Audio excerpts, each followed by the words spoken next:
on, y'all? We're not waiting for opportunity. We creating opportunity. We're not waiting for opportunity. We creating opportunity. So something came to my mind. And what I want to call it is checkups. Having our own self checkups.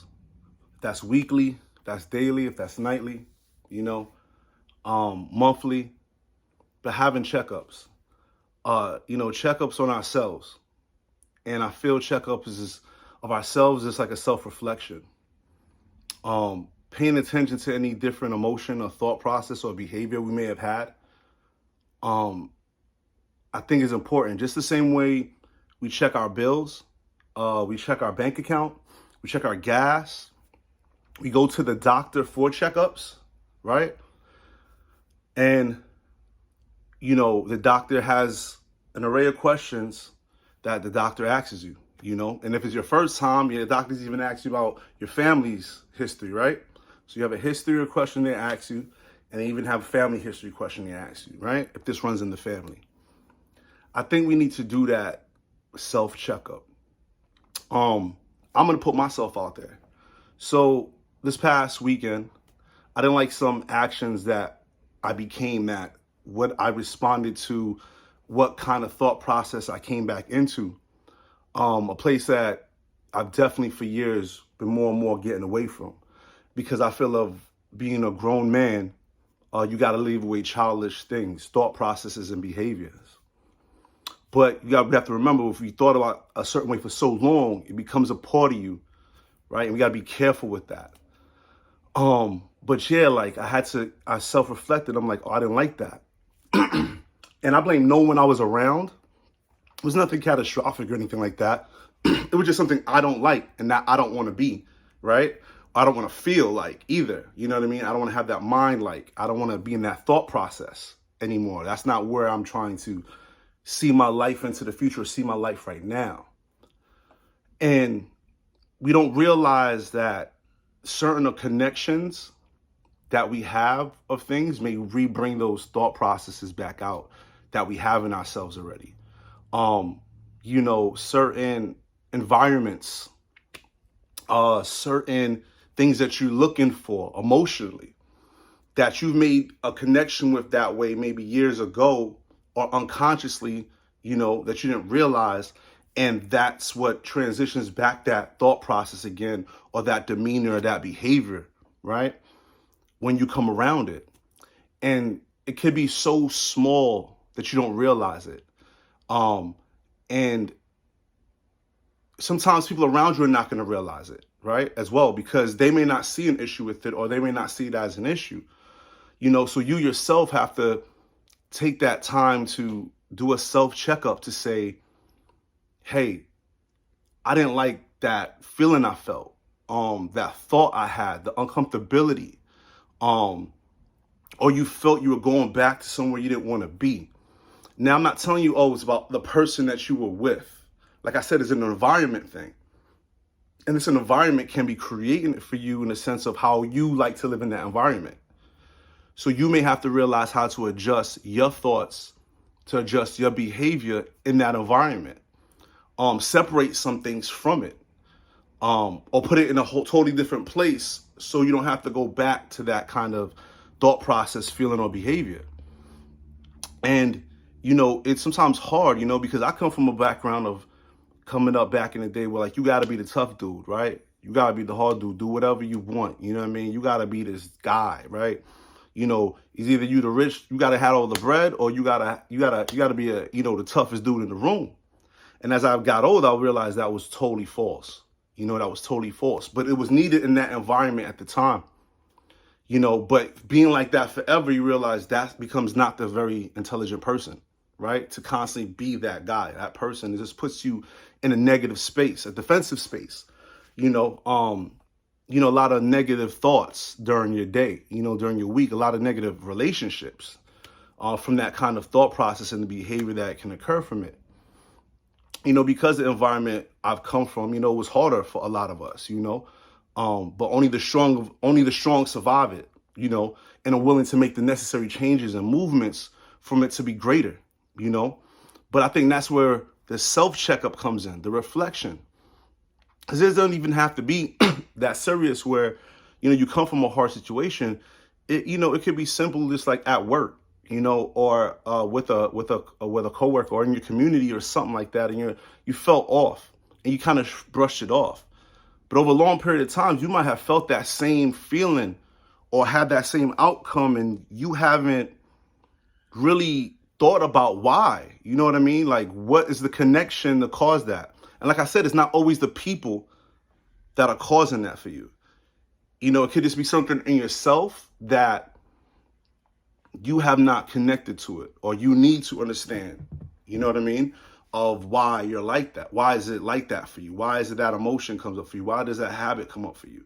But you got to be truthful with yourself, and why I say self first, because hopefully after a while you can develop people around you, who could tell you, because you might have to be real enough and say, I mean, I could tell this person around me because of the simple fact that they don't understand.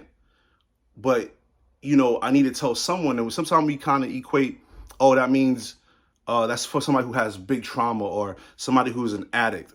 No, these little things that are happening, these little offsets that you feel, this discomfort mentally or emotionally, or just off days, build up after a while that can become traumaful or an addiction or something like that, and if we could try to talk to people about it from now, who we trust or who would give us wise counseling, or to ourselves first, to actually realize, I feel off today. I didn't like what I felt with Sue at work, or I didn't like the response that I received, or what I allowed to affect me, because it's really that is, right? Me allowing that to affect me. It's not anyone else, because I have to control this.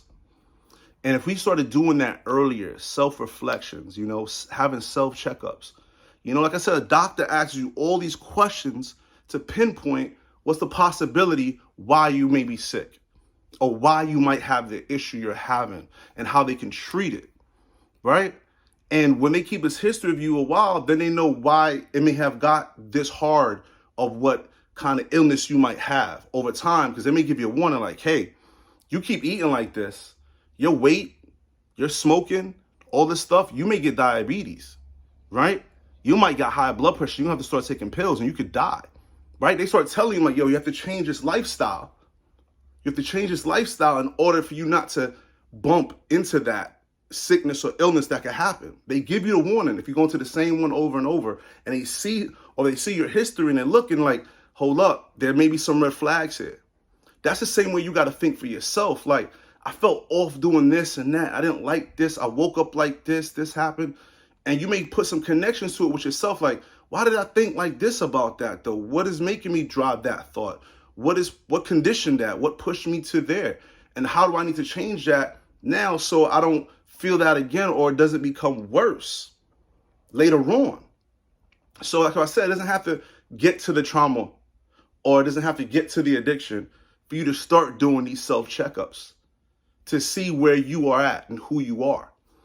And then I guarantee you, after some time, people will come around you who you need to have that with, who will do that, because those people will be the people that your energy pulls around, who you gravitate to, and vice versa, because you're on building and having a better day, having a better lifestyle, having a better thought process program, not just being the aggressor, or not just being the angry person, not just being the depressed person, or not just always pointing fingers everywhere else, or not just being the talker, but actually being the doer.